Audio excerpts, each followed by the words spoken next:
এমন ব্যক্তি যিনি 36শে জুলাই আন্দোলন করেছে এবং সামনে থেকে অনেকে তরুণ নেতৃত্ব থাকে, যার নাম না বলো আমাদের কাছে অনেকটা ইয়ে লাগে। তারেক ভাই সব সামনে উপস্থিত যারা আছেন জাতীয় নেতৃত্ব, আসসালামু আলাইকুম রহমতুল্লাহ।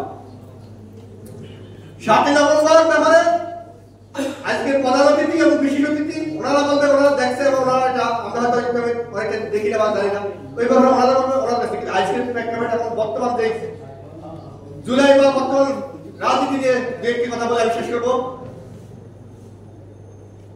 বাংলাদেশ পেশিবাদ শেখ হাসিনা এগিয়েছে, কিন্তু নতুন করে আপনি পেশিবাদ উৎপাদ হয়েছে বাংলাদেশে। তার নাম হলো ইসলামী মুনাফেক দল। এই ইসলামী মুনাফেক থেকে জাতিকে সাবধান হতে হবে।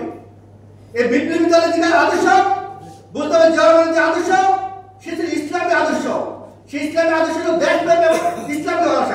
কিন্তু বর্তমান যে মুনাফেকরা, বর্তমান যারা নতুন পেশিবাদ তৈরি হতে চেষ্টা করতেছে, পুরানো পেশিবাদকে ফিরিয়ে আনার চেষ্টা করতেছে, সেই মুনাফেক থেকে সাবধান হতে আমাদেরকে।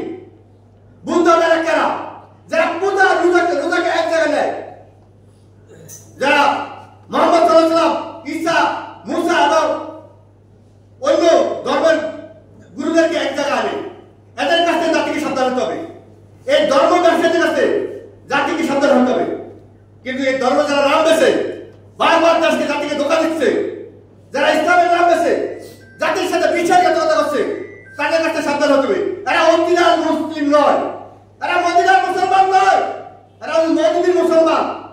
অর্থাৎ যত এরা বলো এরা নামাজ পড়ে রোজা থাকে, কিন্তু বুকের ভিতরে ওই আকাশে পিয়ার চলে। এই পিয়ার করে ফিরার দিয়ে ছিলেছে, কিন্তু পিয়ার শেষ হয়েছে। এখন আমাদের কাছে উপপ্রধানমন্ত্রী আমার লাগবে। আর ভাই আপনার উপপ্রধানমন্ত্রী আপনি জনগণকে চাইলে আপনি হইবেন, আপনি কেন সরকার কাছে উপমন্ত্রী আমরা লাগবো? আপনার বিরুদ্ধে আপনি এই জায়গায় সুযোগটা পাইলেন, আপনার বিরুদ্ধে বানাবেন নাকি? আগে জনগণের কাছে যান, জনগণ ভোট দিলে হবে এসে আগে চিন্তা করেন আপনি বিরোধী দেবেন সরকার দেবেন। ভাই আপনি কোনটা আগে চিন্তা করেন। আমি বসে একটা কথা বলছিলাম যে ভাই আপনি কি গণতন্ত্রমুখী দল না ইসলামী দল, কোনটা? ইসলাম আর গণতন্ত্র দুটো একসাথে চলে না। আমরা বাংলাদেশ জাতীয়তাবাদী দলের আদর্শ যারা আছি এরা গণতন্ত্রমুখী দল। আর যারা ইসলামকে বাসে ইসলামের দোয়াই যা চায় তারা আবার গণতন্ত্রকে বিশ্বাস করে কিভাবে? বুঝতে হবে এরা মুনাফেক। এরা অন্তর একটা ভিতরে বোকা একটা। এরা মুখে যা বলে আওয়ামী লীগের মতো অন্তর সেটা ধারণ করে না, আর অন্তর যে ধারণ করে সেটা মুখে বলে না।